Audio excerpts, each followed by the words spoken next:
Exercise করতে করতে মনে হয় যে একটু কোনোদিন এক্সারসাইজ করবো না, বন্ধুদের সাথে একটু গল্পযোগ করবো, মানে সেদিনকে এক্সারসাইজ করতে ইচ্ছাই করে না। এই সলিউশনটা একটু যদি বলে দেন ভালো হতো। আচ্ছা, একটা কথা কি জানিস তো, যে আমরা যখন কোনো কাজ কন্টিনিউ করি, সেটা পড়াশুনো হোক, জব হোক বা এক্সারসাইজই হোক না কেন, সেটা আমাদের কাছে বোরিং লাগে, তাই তো? একই জিনিস পার্টে করছি, বোরিং, কিছু আলাদা কিছু নেই। তো ইংলিশে একটা কথা আছে, যারা ভিডিওটা দেখছে অনেক কিছু জানতে পারবে। কথাটা হলো এটা, বি ফল ইন লাভ। কী বললাম? Be fall in love with boredom and do it over again and again, then success will be on the sequence. এর মানে হলো যে fall in love মানে ভালোবাসায় পড়ো, fall in love with not girl, fall in love with my boy, মানে গার্লের ক্ষেত্রে কথা বলছি। fall in love with boredom মানে যেটা আমাকে ভালো লাগছে না, একই জিনিস, একঘেয়েমি জিনিস, সেটাকে পার ডে করার চেষ্টা করো। কারণ তোমার লাইফে যদি সাকসেস কেউ নিয়ে আসে বা তোমার লাইফে প্রোগ্রেস যদি কেউ নিয়ে আসে, ওই বোরডমই নিয়ে আসবে, অ্যাবসলিউটলি। কারণ লাইফে যে যত বড় জায়গায় গিয়ে পৌঁছেছে, সে ওই একটা জিনিস বারবার রিপিট করেছে।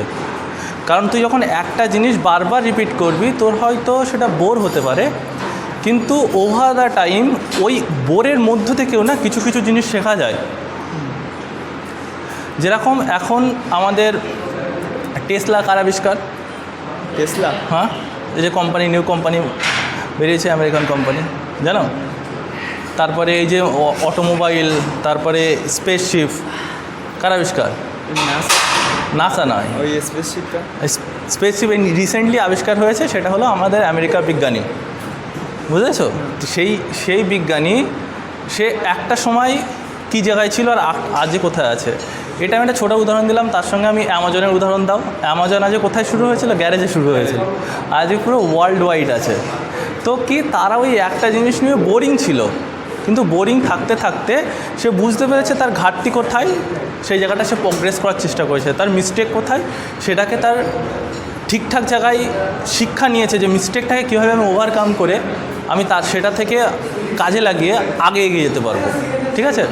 তো এর কোনো সলিউশন কিছু নেই। তুমি যে প্রশ্ন করলে, সলিউশন একটাই, যদি বোরিং লাগে সপ্তাহে 1-2 দিন অবশ্য বন্ধুর সঙ্গে ঘুরতে যাও, কিন্তু সঠিক ডায়েট আর নির্দিষ্ট পরিমাণে যদি ঘুম থাকে, আশা করি কিছু হবে না।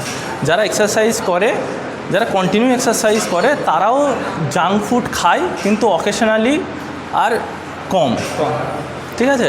মানে আমি বিরিয়ানি 1 প্লেটের জায়গায় 3 ভাগের 1 ভাগ খেলাম, এগ রোলের একটা জায়গায় হাফ খেলাম, কিন্তু মাসে একবার খেলাম, আমার কিছু হবে না। তো সেই বোরডেমের জন্য আমি এটা কাজে লাগিয়ে একটু ফ্রি হলাম, কিংবা 1-2 দিন কোথাও ঘুরতে গেলাম, মায়াপুর গেলাম, পুরী গেলাম, দার্জিলিং গেলাম, দীঘা গেলাম, তাহলে আমি মেন্টাল ফিটনেস থাকলাম। কিন্তু এই যে জিনিসটাই বোর লাগে, সেই জিনিসটাই করতে হবে, তাহলে সাকসেস পাওয়া যাবে, প্রোগ্রেস পাওয়া যাবে বডির ক্ষেত্রে।